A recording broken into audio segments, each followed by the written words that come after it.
So Spirit Airlines went out of business last week. Doors shut, lock the doors, put the chains on the doors.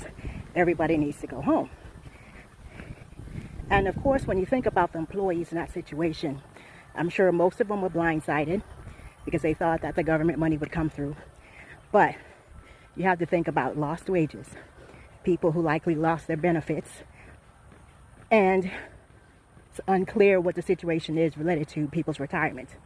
But the other aspect you have to think about is the travelers, particularly the ones who were traveling without a safety net, meaning your travelers who are, I'm going, even though this is my last dollar, even though I don't have any money in the bank, who then unexpectedly gets their flight canceled and now has to rebook a flight.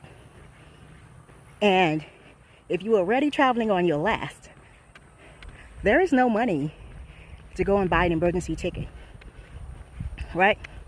And it's something I've always said, and I think I even have a video posted on this page where I say we're all one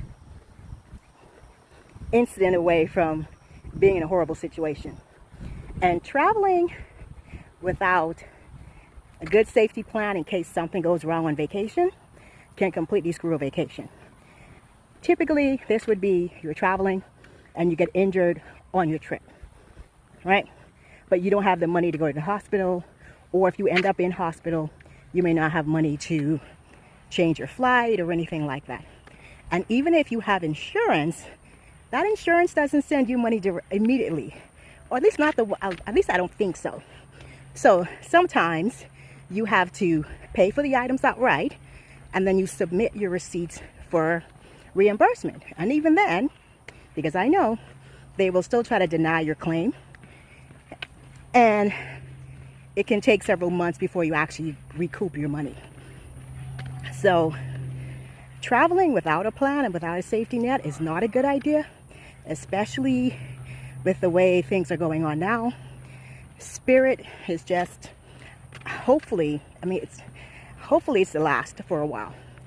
But even those who were traveling because the airfare was so cheap and everything was so cheap, that's no longer the case.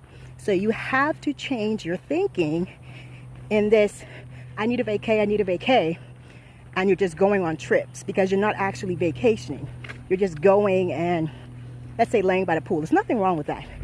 But if that's something you can do one state over and still enjoy yourself,